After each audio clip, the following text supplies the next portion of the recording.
Dun dun dun dun dun dun dun dun. Hello everybody and welcome to another video. Look at this. Oh, it's like we're 2 episodes ago or 1 episode ago.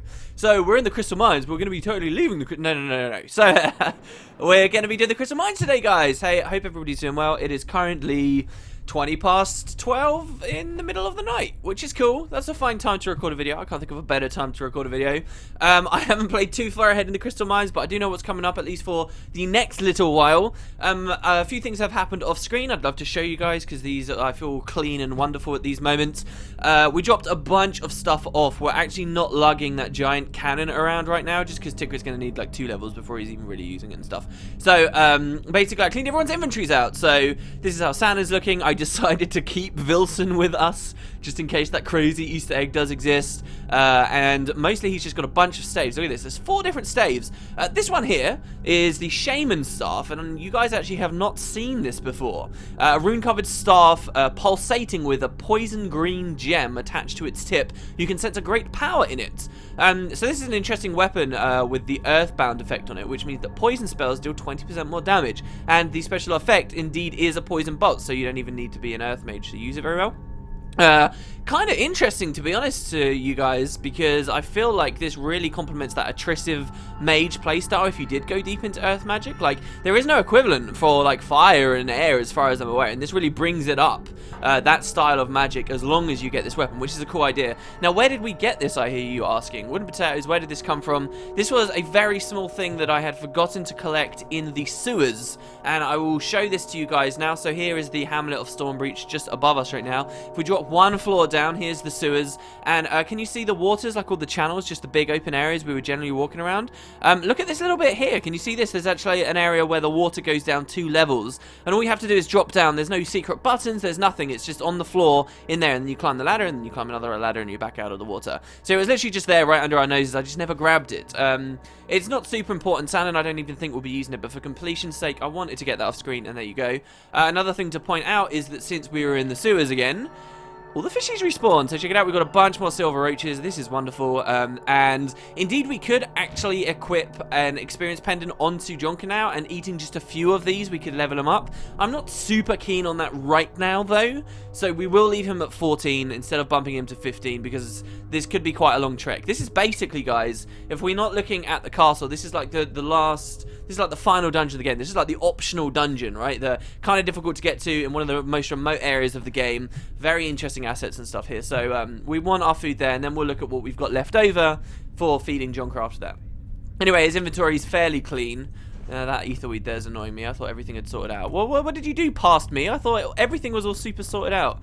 We also have an empty sack on him, apparently. Okay. And over here, we've got just a couple of things. We still have the meteorite. Lotopatho's carrying it around. I know it's heavy for him, but he is supposed to be the quest guy, okay? And this is a quest item if I've ever seen one. It's not useful for anything else. Then we got Ticker, all the ingredients and stuff. And there we go, I guess. So, that's pretty much it. Let's progress into Crystal Mines. Now, you guys may remember from the other last episode, there was a freaky little, well, not even little, a giant spider on the floor here.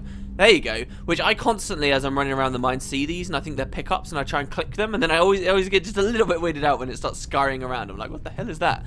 There is a really phenomenal secret here, really rewarding, and I'm super happy that I can show it to you guys right at the start of the video. It's not this. Okay, so there's a gold key straight away with this force field. You can already see the loot you would collect. I'm not going to spend our final gold key, as you can see Lotopatho's got. I'm not going to spend it here. And this is a bunch of ammo, so cannonballs, which are heavy. I don't think we really need that many more. And even more pellets. I'm not going to spend that key. Okay, that'll be something for later. And then we just got a dead end. We have an interesting, like, platform here that it looks like maybe you can put an item on to weigh it down or something. How crazy would that be? Or maybe you can drop something through this pit below us, but no, you can't really interact with this at all. We just have that and the blood drop cap that's on the floor here. We're going to go well up to like 30, 40 blood drop caps very soon, by the way. There's so many here. So I won't be scared to make health potions, hopefully. But the really awesome secret really has nothing to do with that gold key. It's right at the start of this floor. You will notice, and I will cast the light spell here, as long as I don't wander around too foolishly. Right at the start of the floor, you'll notice there's actually a secret button right here. Remember when we were in the bog, we saw this style of area before. Obviously it looked very different because it didn't have rocks and stuff behind all these vague walls here. Well, there is one here, and you don't want to miss this. It's really cool the way they do this, in my opinion, because it's like we're just getting to grip with this new assets again, like set again, right? And it's easy to skip past this. There is a secret button, and if you press it, it'll actually open up this whole rock wall here. Really cool. And we get to climb down this ladder here. There's another ladder that goes up over there. The design is just so visually enticing here. We get a sack here with a bunch of blood drop caps and another ether weed, which will drop down here. It's such a pain. I should start maybe opening sacks on Tikrit because it's nearly always got alchemy stuff in there. So there you go, we're up to 33 already. We get a torch as well if we really care. I guess we can. I mean, the torch lighting's cool. We haven't really experienced it for a while. And then we can come up this other side, and this is about to blow your minds, guys. Something we've been waiting for a while. There's actually another stairway out. Look at that. This is just on the other side of where we were before. One of the coolest things about the crystal mines is looking through at areas you'll go to later.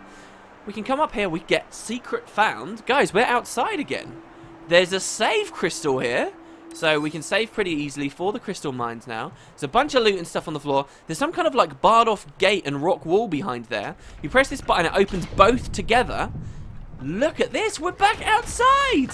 And so these things are actually going to turn before our very eyes into rock elementals, which is pretty cool as well, actually. Here would be a great opportunity to use our hammer because it ignores armor. And if there's any such thing as an armored enemy in Grimrock, it's these things. There you go, 90 damage, that's great. And Tikrit pierces armor as well with his missile weapons. So there you go, look, this is out here. This is the chest that we got where we had to use the lexiconary language and all that stuff. This is this face we saw all that time ago that said this is another way out. What did you mean, face, that this was another way out? Well, it's a way out of the final optional dungeon in the game. Look at the map for a bit of perspective here, guys. We have Twigroot Forest, and up here on the top left corner, you can go directly into the Crystal Mines, which is south of the hamlet of Stormbreach. Man, that looks good. Look at the whole world map here. Oh. Man, that looks good. Okay, so yeah, that's basically the payoff from this now. That's that question mark finally done. So I'm going to remove that from the map. Actually, last time I was here you go. See, there's actually a bunch of wargs around as well, which we may as well kill because, hey, again, it's experience, but it's also meat. And the more food, the better. This just means more and more for Junker. There is one thing, over the past 15 episodes or so, I'd say, I've become very negligent when it comes to off-screen running back to like the original beach. I haven't been to Shipwreck Beach for a long time to kill turtles and stuff, so like there will have been a lot of respawning food dropping enemies in those places, and I've just sort of been a bit negligent about it. Anyway, so there you go, that's a cool secret, right? And I'm so silly, there's also some loot on the floor out there. I apologize for coming in already. They kind of suggest that maybe someone was here very recently. We're gonna have a new weapon for Junker, not because it's necessarily better, but just for a bit of flavor and the fact I like to swap the weapons around a lot. Let's open this box. We get some smoked sea bass, we get 20 pellets, we get 5 cannonballs, which we can lug around for now, I guess, that's fine. We also get a saber, check this thing out, and this thing's flavor text says, unlike most weapons found on the Isle, this elegant sword looks brand new. So someone was here quite recently with this saber, and we'll drop this down. And I'm actually going to equip this on Junker. It will be a reduction of damage for a while, but the cooldown's pretty short on it. It's got the special ability Flurry of Slashes too. It has a buff to critical chance. It's just kind of a fun weapon, which we'll use a little bit, and then we'll swap back to Bane if we get in any trouble. Just want you guys to see me using a variety of more weapons. And check it out on the floor here as well. There was a saber, and then there is actually one piece of everything in the Zaffi set. Now, is this suggesting the guy died here, or he just stripped naked here for some reason and left all of this stuff? But there was a guy here, and yeah, that's kind of interesting to me. There we go. So that was that loot. We'll use the saber for a little while. Of course, we've still got Bane with us. And let's head on down. We're going to find some really freaky, weird monsters here. The game isn't at a point, I've got to be honest, where it scares me anymore. However, this like dungeon floor sets up some cool things because you're constantly seeing things moving through these walls, and it's a bit of a surprise when you finally actually get to fight stuff. So we've got this room. Do I want to do this first? Actually, no, that's all we've got. So, yeah, we had the gold key and then we had the secret. So, this is our first little puzzle. We have these trapdoors. Now, yes, we can climb down these. These will actually take us to the next floor of the dungeon. but we don't really want to go down there just yet. I will refrain from spoiling how deep this dungeon goes. Instead, what we want to do is get through this door here, and we're going to do this little puzzle here where if we press one of these buttons, it flips a bunch of the pressure pads into a different configuration. Now, the way I believe I remember doing this is you flip that, then you flip that to open this up, then you can come through here, allowing you access... wait, hold on.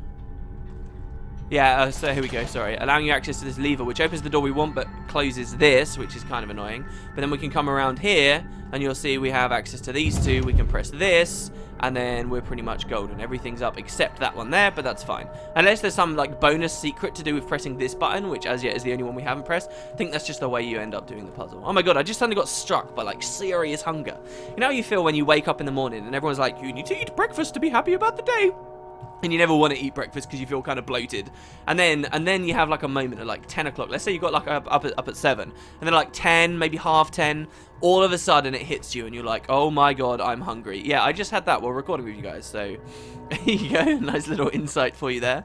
Here we get more of these, which make a lot of sense here. We're in a proper mine, and now obviously these are being used. One thing I found really funny about the sewers before was there were these two squares here, which typically would mean that these are trapdoors you can fall down, almost hinting at the existence of a third floor deeper under the sewers, which actually doesn't exist. But you can't go down these because they've of course got the rocks in front of them like this. We're actually going to see our map mark off some weird things already. These two weird circular things. This is where I tried to put something on that platform on the far side of the wall to like try and weigh something down. Already this has started giving us weird marks, and the crystal mines will do that a lot as we encounter some like interesting areas and scenarios we haven't really seen in Grimrock yet.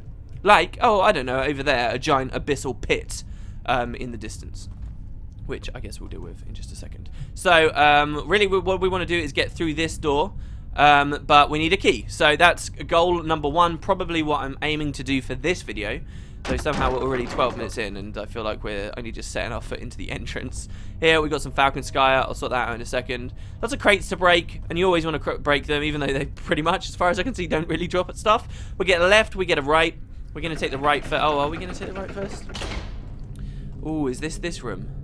Yeah, okay. Do we want to take the right first? Alright, fine, whatever. We're already in here. So, if we take the right, we'll actually find the save crystal for the floor. It's over there. Kind of ominous. We can't really get across to it from this big chamber. We climb down in the chamber, and you're going to find like a lot of bodies and stuff, right? Remember, we saw a lot of these bone-style things in the graveyard, and usually then ghouls would end up breaking out through the mud and attacking us. Well, there'll be no such thing as that here, but it is kind of ominous, right? Why are there so many bodies here? And the only pickup is some pellets. Well, if that's not ominous enough, when we climb up, I'm going to feed Shannon here. We're going to be like super pro, okay? Only the proest of gameplay while we're in this end game dungeon here. We see a button, and again the save crystal, and by pressing the button, it creates a light bridge. Now, doesn't that look pretty frigging ominous to you guys? I would hope it does. We're going to cast a shield. Oh, no, that's light. Jesus. Wait, what's the generic shield spell will only shield Shannon anyway, won't it, right? So, I guess we're just going to go for it as best we can. We can charge up our scimitar here. Oh my god, what is that? Okay, so the bridge will fall down, and you will suddenly be ambushed by a bunch of crazy monsters that put new status effect on you. Darkness. So there's actually a couple of monsters we've already seen. These guys were in the cemetery, of course. The evil eyes, they will petrify your characters, pretty much incapacitating you in a big way, so you want to be careful. And then we've got these new guys here. Oh god, and there's 2 of them. They're flying squid willy monsters. I actually have no idea how to describe them. And we've been surrounded. That's really badly. Now, this black screen actually does only affect you, the player. It doesn't necessarily affect the accuracy of your characters, of your tunes. So, but the thing is, we're getting doubled up here. Oh, this is really bad. This is really bad. This is really bad. This is really bad. We're all getting crazy low. The thing is, yes, please. No, how did he die? For God's sake. What about the pro gameplay? Oh, no, and, okay, it's fine. We've got a potion of resurrection. Do we want to create another one? I guess we do. Oh, we didn't really have to because we had it. Here we go. And Shannon's low. Here, let's make another potion. Okay. Jesus, that is much worse than when I played before. When I played before, I fell in the pit, and most of them kept flying around above us, and it was fine. So you get attacked by just 4 enemies there, but those new guys, they do massive splash damage is what I was trying to articulate to you guys there, with their weird blind attacks. It doesn't reduce the accuracy of your characters as far as I can see, unless we're just super accurate now, just generally. And now we get the bridge again, and now I think what would have been really cool in Grimrock is if the next time you go through it does it again, like really like sets you off edge, because you're not expecting that as a player. You sort of know the rhythm of the game, and if it were to do that again, it could really catch a lot of people out. But no, it doesn't. And the whole point of this, as far as I can see, is for the save crystal. A couple more cannonballs here. I'm gonna leave those ones because my god, we've got just an awful lot of cannonballs. Alright, fine, we'll collect the cannonballs. I don't know how long really he's going to be using the cannon for. I'm pretty sure we've got enough to sustain him the entire time, but fine. So yeah, and there's like a hint at some little areas maybe off around the sides, but as far as we can see for now, that's basically it, and it's just an opportunity for us to have our save crystal, so that's fine. Our main goal still is to get over there behind where we needed to plant that key in. So now we're going to try and get ourselves the mine key by going in the other direction. As you remember, we had a left, we had a right, and so let's come down here. And again, we get another choice. We'll go this way first. This is for the simulacrum. What does simulacrum mean? Because that's such like an RPG word that constantly comes up, like constantly. I can't remember if we've heard it yet in Grimrock 2. I'm pretty sure it was in Grimrock 1. It's in Lord of the Rings stuff all the time. I don't know.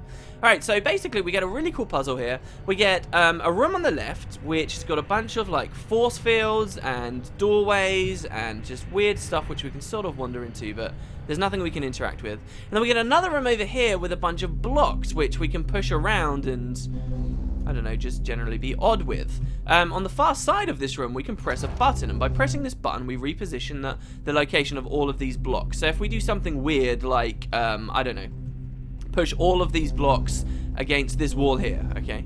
If we do this, and there's another button on the other side. This is now, like, stuck, and we can never get it back into the middle of the room, and that could screw us out of the puzzle solution. So we can press the button, which will reset their locations, and we should be okay. So that's the idea. But what exactly are these blocks doing? Well, if we have a look over in this room at these force fields, we've got one like sort of in front of us here, right?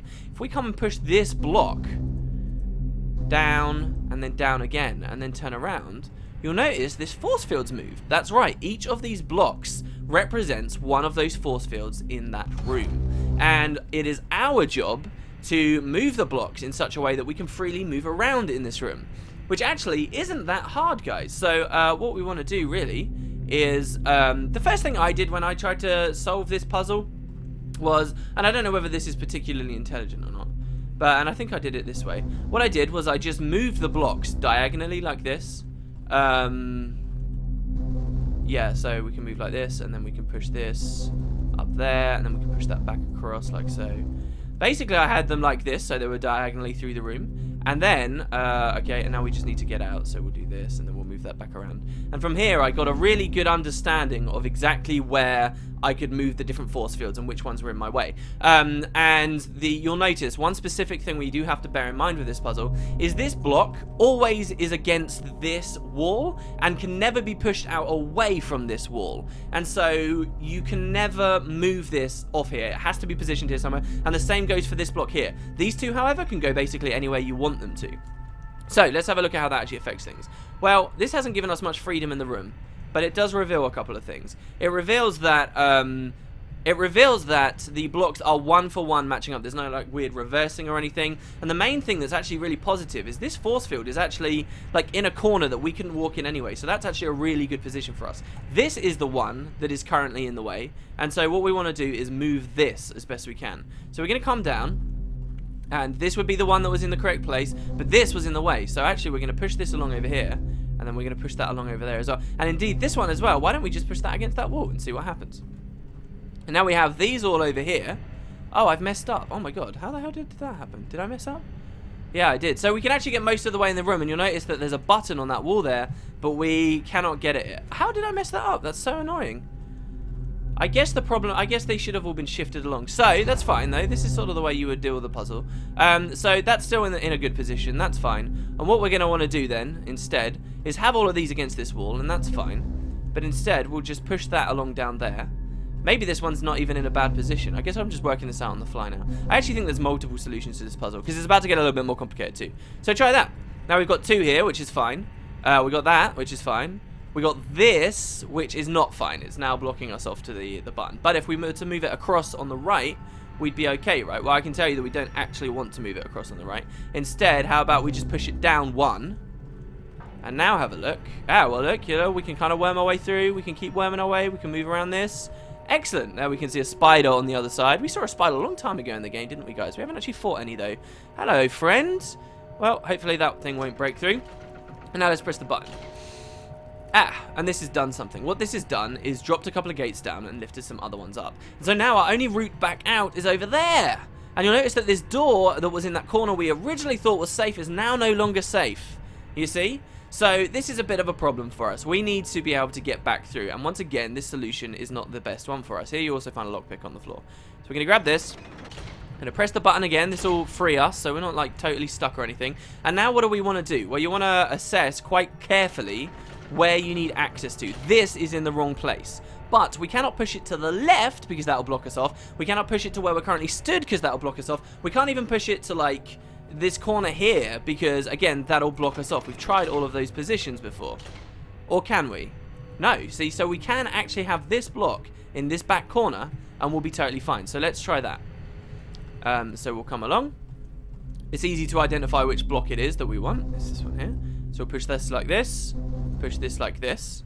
Now let's head back into the room. We still have access, as you can see. We can worm our way through. And now, the difference is when we press this button, that gate closes. We still have access to everything. Ah! And the last thing we need to do is get to this switch, which is very simple. We can move back into this room now after we've pressed that button. And, oh no, is that the double catch? Is that how they catch you out? No way. Well, we have made progress, so I think we're okay. And now what we want to do is move this block. No, that should be fine, right? What we want to do is move this block. I'm sorry if I'm not making sense. Hopefully you guys just saw what twigged in my head there. 1, and then 2, and then we can go back into the room. And what do you know? We have access, but the door's shut again. So here's the big problem. I think it's on a timer. So, oh, I think I've just totally screwed up, guys. No. And now that's closed again. Ah, now we need to move this. What if we just push that over on the right? That should be fine, right? Yeah, okay, I think we're good. I think we're good. Now we just want to push this block. Please, this be the solution. I'm pretty sure this is the solution. That block over there like so. Okay, and now we can come through. That's not going to work, is it? Because there's something already blocking it still. That's going to close that, open that, and now this is blocking us. So if we push that off on the right as well, that should also be okay. And then that should be the solution, which is what I originally had, actually, which is 3 against that wall and then 1 off in the corner, which is what I totally thought it was. This is absolutely what I have. I'm sure we tried this, didn't we? All right, okay, so now we have a totally free room. There may have been a bit of a cut there. We have access to the button, which we can press, as you can see here. Now we have access to this, and we can come through and get to this lever, finally. And so there you go. I actually sort of solved that so quickly before when I was playing. And yeah, that's the configuration. So this is how you want the blocks. You want 1 in that back corner, and then those 3, a bit of trial and error. What did even pulling that lever do? Well, it opened the gate in the middle, which gave us access to the mine key. So Loto Patho can grab that. Everyone is starving. Wow. That honestly is not because I spent ages and ages and ages in there. I guess everyone was just sort of on the brink. It's okay. We've got a ton of food, and I'll feed everybody next episode. So the thing is, though, we have now access to the mine with the mine key, which was back over here, right? But we still have another branch to explore also. So we'll be doing that next episode. Let's put the key in. And we'll also be exploring this big room here with these giant pits and all kinds of crazy nonsense with these new enemies and start fighting some spiders. Anyway, thank you very much for watching. I hope you guys enjoyed the start of the crystal mines. We're getting close now. And I guess I will see you tomorrow.